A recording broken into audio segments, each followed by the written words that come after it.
we must not stop here.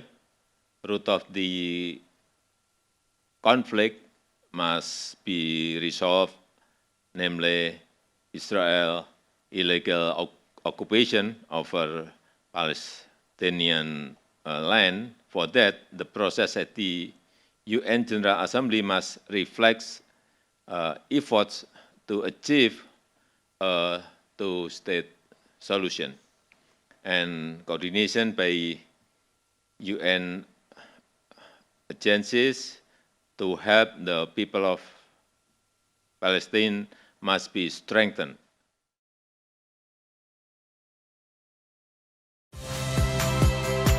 Saya Valentina Sitorus.